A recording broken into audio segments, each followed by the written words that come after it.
Hello everyone, welcome back to my channel with love Sudharavi. ఈ video దేని గురించి అంటే మీకు ఆల్రెడీ థంబ్నెయిల్లో అర్థమైపోయే ఉంటుంది. అదే మా అమ్మ నాకు పెట్టిన వడిబియ్యం గురించి. సో ఆ రోజు ఉదయాన్నే మా మమ్మీ నిద్ర లేచి పూజ చేసుకొని మాకు పెట్టాల్సిన బట్టలన్నింటినీ స్వామి దగ్గర పెట్టేసి నైవేద్యము అన్నీ ప్రిపేర్ చేసేసుకున్నారు. వడిబియ్యం వేసిందేమో ఈవినింగ్ అనమాట. మార్నింగ్ మాకు కుదరలేదు, మా హస్బెండ్ బిజీగా ఉండడం వల్ల ఈవినింగ్ మంచి టైం ఉంటే అప్పుడు పెట్టించుకున్నాము. కొన్ని ఏరియాస్లో ఏమో ఇలా వడిబియ్యం పెట్టే ప్రాసెస్ ఉండదు, కానీ మేము ఉంటున్న సైడ్ మాత్రం కర్నూలు, కడప ఇటు సైడ్ అంతా వడిబియ్యం అనేది ఆడపిల్లలకి ఖచ్చితంగా పెడతారు. అది 3 ఏళ్ళకు ఒకసారి లేదా 5 ఏళ్ళు, అది కుదరకపోతే 9 ఏళ్ళకు ఒకసారి అయినా పెడతారు. మ్యారేజ్ అయ్యాక ఫస్ట్ అత్తగారింటికి పంపించేటప్పుడు వడిబియ్యం వేసి పంపిస్తారు. ఆ తర్వాత 2 ఇయర్స్కి మా చిన్నకనే పుట్టాడనమాట. వాడికి వెంట్రుకలు తీసేటప్పుడు అప్పుడు కూడా మాకు వడిబియ్యం వేస్తారు. అలా వేశాక ఇప్పుడు మళ్ళీ 3 ఇయర్స్ అయిందనమాట. సో 3 ఇయర్స్ అయిందని చెప్పి మళ్ళీ మా మమ్మీ వడిబియ్యం పెడుతుంది. కట్టుకున్న శారీ ఎలా అనిపించింది మీకు? ఇదైతే మా మమ్మీ పెట్టింది అనమాట.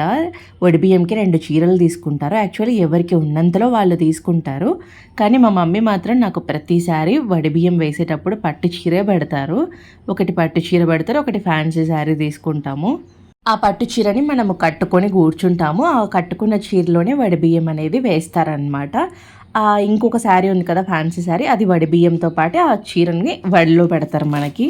ఇంకా ఈ వడిబియ్యం పెట్టే ప్రాసెస్లో ఫస్ట్ కాళ్ళకి పసుపు పూస్తారు. ఆ తర్వాత కొత్త మెట్టలు పెడతారు, అది కూడా అమ్మ వాళ్ళే పెడతారు. దాని తర్వాత పసుపు కుంకుమలు ఇచ్చేసి తలలో పెట్టుకోవడానికి పువ్వులు, గాజులు అవన్నీ పెట్టుకోవాలన్నమాట. ఆ తర్వాత మన చీర కొంగిని రైట్ హ్యాండ్ సైడ్కి తీసుకొని అంత వెడల్పుగా చేసి పెట్టుకుంటే అందులో మనకి వడిబియ్యం వేస్తారనమాట.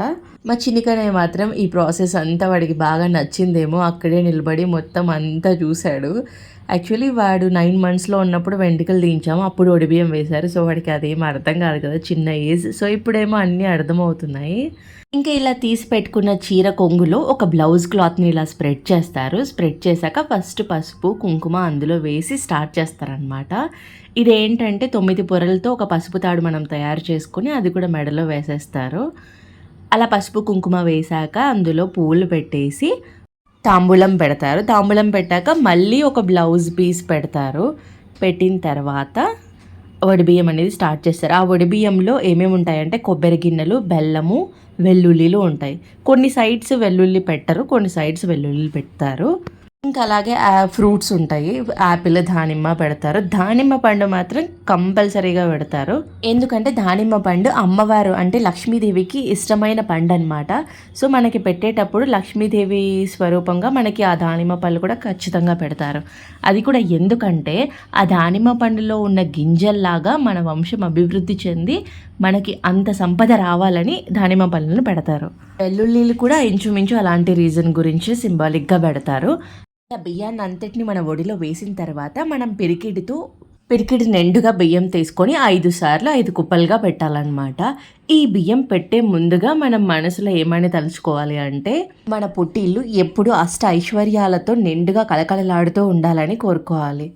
పుట్టింట్లో నిండుగా ఉంటేనే కదా వాళ్ళకు ఉన్న దాంట్లో ఆడపిల్లలకి ఎంతో కొంత పెట్టగలరు. అందుకు పుట్టిల్లు ఎప్పుడూ అష్టైశ్వర్యాలతో నిండుగా ఉండాలని మనం కోరుకోవాలి. ఇలా వడిలో వేసిన బియ్యాన్ని అంతటిని మూటలాగా కట్టుకోవాలి. ఇది పొరపాటున కూడా కిందకి జారిపోకుండా పడిపోకుండా జాగ్రత్తగా పట్టుకోవాలి. తర్వాత మన చీర చెంగుతో దాన్ని కప్పేసుకొని జాగ్రత్తగా పట్టుకుంటూ వెళ్ళాలి. ఇలా వడిబియ్యం వేసుకున్నాక ఒక్కసారి ఇంట్లో నుంచి గడప దాటామంటే మళ్ళీ ఇంట్లోకి కాలు పెట్టకూడదు.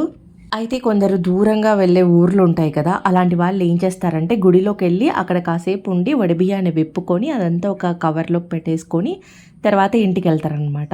కానీ మేము ఉండేది దగ్గరలోనే కాబట్టి వడిబియ్యం వేసిన తర్వాత ఒకసారి కాలు బయట పెట్టిన తర్వాత ఇంక ఇంట్లోకి పెట్టకుండా గడపకి పూజించి ఇంకా ఏదైనా టెంపుల్కి వెళ్ళి అక్కడ టెంకాయ కొట్టాలన్నమాట. ఇక్కడ మేము నాగదేవత టెంపుల్కి వచ్చామన్నమాట. మా ఇంటికి దగ్గరలోనే ఉంటుంది. యాక్చువల్లీ మా పెళ్ళైన తర్వాత నాకు ఫస్ట్ వడిబియ్యం వేశాక అత్తగారింటికి తీసుకెళ్తారు. ఆ వెళ్ళే దారిలో ఏదైనా టెంపుల్లో మనం టెంకాయ కొట్టేకొని ఆ తర్వాత వెళ్ళాలన్నమాట. అప్పుడు కూడా ఇలాగే సేమ్ నాగదేవతలే ఉన్నారు, అక్కడ టెంకాయ కొట్టుకొని వెళ్ళాము. తర్వాత సెకండ్ టైం వడిబియ్యం వేసినప్పుడు మా చిన్ని కన్నయ్య గడే వెంట్రుకలు అనమాట. అది కర్నూలు డిస్ట్రిక్ట్లో ఉండే పుట్టాలమ్మ టెంపుల్లో జరిగాయి. సో అక్కడ కూడా పుట్టాలమ్మ అంటే నాగదేవతే కదా, సో అప్పుడు కూడా నాగదేవతనే దర్శించుకున్నాము. తర్వాత ఇప్పుడు థర్డ్ టైం ఒడిబియ్యం వేసినప్పుడు కూడా సేమ్ మళ్ళీ నాగదేవతనే దర్శించుకుంటున్నాము. యాక్చువల్లీ మా ఇంటి దేవత కూడా పుట్టాలమ్మే, అంటే నాగదేవతే అనమాట. సో ఇంక ఇలా స్వామికి మేము ఊదిబత్తీలు, పూలు అన్నీ సమర్పించేసి టెంకాయ కొట్టుకొని ఆ తర్వాత ఇంటికి వెళ్ళామన్నమాట. ఇంటి దగ్గరికి వెళ్ళగానే లోపలికి అడుగు పెట్టేయకుండా కాసేపు బయట వెయిట్ చేస్తే ఎర్ర నీళ్ళ దిష్టి తీస్తారు. అలా తీసాక ఆ నీళ్ళని తీసుకెళ్ళి బయట ఒక చెట్టు దగ్గర పడేస్తారనమాట, సైడ్కి ఎవరు తొక్కకుండా. ఆ తర్వాత మనం లోపలికి వెళ్ళి ఆ వడి బియ్యాన్ని అంతటిని దేవుడి గదిలో పెట్టేసి ఆ తర్వాత కాళ్ళు కడుక్కోవాలి. యాక్చువల్లీ బయటే కాళ్ళు కడుక్కుని అవైలబిలిటీ ఉంటే బయటే వాష్ చేసుకోవచ్చు, లేదంటే ఇలా లోపలికి వచ్చిన తర్వాత అయినా చేసుకోవచ్చు. కాళ్ళు మొహం అట్లా కడుక్కొని తర్వాత నైవేద్యం చేయాలండి. నైవేద్యం ఎలా చేయాలంటే మనం వడి బియ్యంలో వేసిన బియ్యం ఉంటాయి కదా, ఆ బియ్యంతో కొంచెం తీసుకొని బెల్లం పాయసం అంటే బియ్యం పొంగలి అంటారు కదా, ఆ బియ్యం పొంగలి చేసి దేవుడి గదిలో అది నైవేద్యం పెట్టి ఆ తర్వాత మనం నమస్కారం చేసుకొని టెంకాయ కొట్టుకోవాలి ఇంట్లో కూడా. అదంతా అయిపోయాక మాకు ఇంటి దగ్గరలోనే వెంకటేశ్వర స్వామి టెంపుల్ ఉందన్నమాట, అక్కడికి వెళ్ళాము. వెళ్తూ ఉంటే ఐ థింక్ అప్పుడు ఆల్మోస్ట్ 7:30 ఏమో. ఇంకొంచెం దూరం వెళ్తే టెంపుల్ ఉందన్నమాట. ఇంతకు ముందే అందరు 4-5 ఉన్నారు అక్కడ. చూస్తూ ఉంటే ఏమైందని ఆగి చూస్తే అక్కడ నాగుపాము అనమాట. నాగుపాము పక్కనే పుట్టు ఉంది కొంచెం దూరంలో, ఆ పుట్ట దగ్గరికి వెళ్తుందనమాట. అనుకోకుండా మళ్ళీ మాకు నాగదేవత దర్శనం ఇచ్చేశారు. నేనైతే నిజంగా చాలా హ్యాపీగా ఫీల్ అయిపోయాను. ఎందుకంటే అలా కనిపించడం నాగుపాము కొంచెం అదృష్టంగానే ఫీల్ అవుతాం కదా.